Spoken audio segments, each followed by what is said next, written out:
تبارک و تعالیٰ نے ہم کو یہ موقع دے رکھا ہے کہ ہم اللہ کا ذکر کر لیں، ہم نماز پڑھ لیں، ہم اللہ تبارک و تعالیٰ سے تعلق جوڑ لیں۔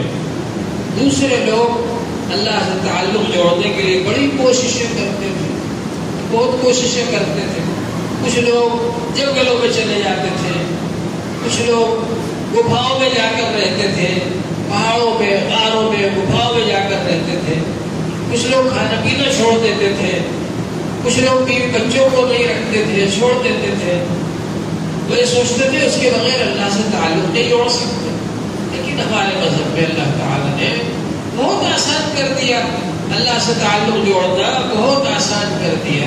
اللہ تعالیٰ نے فرمایا یا ایھا الذین آمنوا، اے ایمان والو، لا تلہکم اموالکم ولا اولادکم عن ذکر اللہ، تمہارے مال اور تمہاری اولاد تم کو اللہ کی یاد سے غافل نہ کر دے۔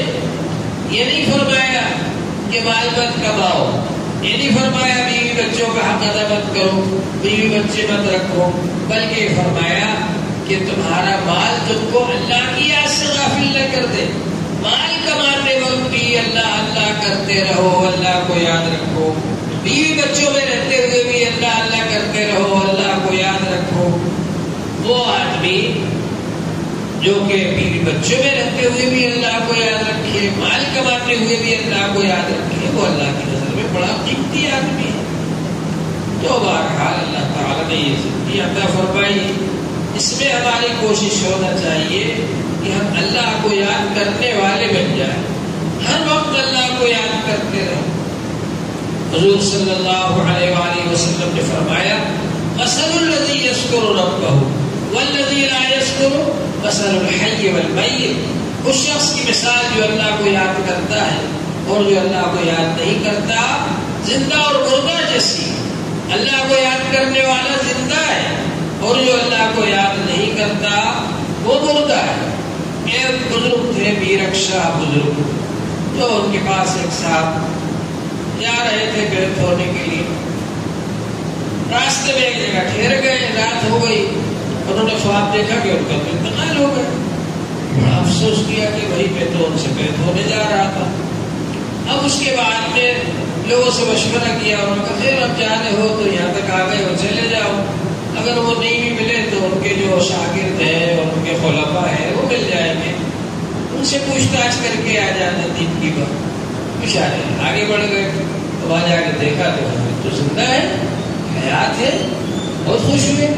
پھر جا کر کے مصافحہ کیا، ملاقات کی، کہ حضرت میں نے تو آپ کے بارے میں ایسا خواب دیکھا کہ آپ کا انتقال ہو گیا۔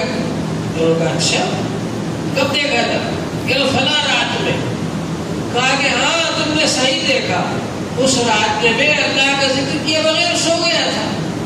اللہ کا ذکر کرنے والا زندہ ہے اور جو اللہ کا ذکر نہیں کرتا وہ مردہ ہے، دیکھنے میں چل رہا ہے، پھر رہا، مگر اللہ کی نظر میں تو مردہ ہے۔ تو معلوم یہ ہوا کہ اللہ کا ذکر ہر وقت کرتے رہنا چاہیے۔ اللہ جل شانہ نے ان بندوں کی تعریف فرمائی جو بندے ہر وقت اللہ کا ذکر کرتے ہیں۔ الذین یذکرون اللہ قیاما وقعودا وعلی جنوبہم، کھڑے کھڑے، بیٹھے بیٹھے، لیٹے لیٹے، ہر وقت اللہ کا ذکر کرتے ہیں۔ اللہ نے ان بندوں کی تعریف فرمائی۔ اب اس کی عادت ڈالنے کے لیے یہ تسبیحات بتائی جاتی ہیں کہ یہ تسبیحات آپ پڑھ لیں۔ ان تسبیحات کے پڑھتے پڑھتے پڑھتے پڑھتے جب عادت ہو جائے گی، پھر ایسی عادت ہو جائے گی کہ آپ کی ہر وقت اللہ کو ذکر کرنے لگے گا، ہر وقت اللہ کو یاد رکھے گا۔ اس لیے تسبیحات بتائی جاتی ہیں۔ اور یہ جو لائن ہے بزرگوں کی لائن، کوئی بھی کام ہمیں سیکھ کر کرنا چاہیے۔ اگر گاڑی بھی آپ بغیر سیکھے چلائیں گے تو ایکسیڈنٹ کا ڈر رہتا ہے، اسی طرح یہ ذکر بھی سیکھ کر کرنا چاہیے۔ اور سیکھنے کے لیے بیعت ہونا چاہیے۔ بیعت بزرگوں کی لائن میں ایسا ہے جیسا کہ مدرسے کی لائن میں داخلہ ہوتا ہے یا اسکول میں ایڈمیشن ہوتا ہے۔ اب بیعت ہونے کے بعد جو طریقہ بتایا جائے ذکر کا، اس طریقے سے ذکر کیجیے اور روزانہ تھوڑا تھوڑا جو طریقہ بتایا اس طریقے سے ذکر کرتے رہیے۔ ایک سبق آپ کا ہو گیا، پھر پھر کچھ دنوں کے بعد جب پابندی ہو جائے پھر آگے سبق لے لیجیے. اس طرح سے سبق در سبق زینہ بزینہ اوپر تک چڑھتا ہے. بہت آگے تک جانا ہے. اس لیے صرف اسی پر نہ بیٹھ جائیں کہ اب ہم تو ذکر کر ہی رہے ہیں 7 تسبیح کا, ہم تو بہت پرانے آدمی ہیں, ہم کو تو بہت پہلے کا سبق ملا ہوا ہے. اس کی پابندی ہو جائے تو اور آگے سبق لے لیں. اس طرح سے اس کو آگے تک بڑھانا ہے. اللہ جل شانہ ہم سب کو عمل کی توفیق عطا فرمائے.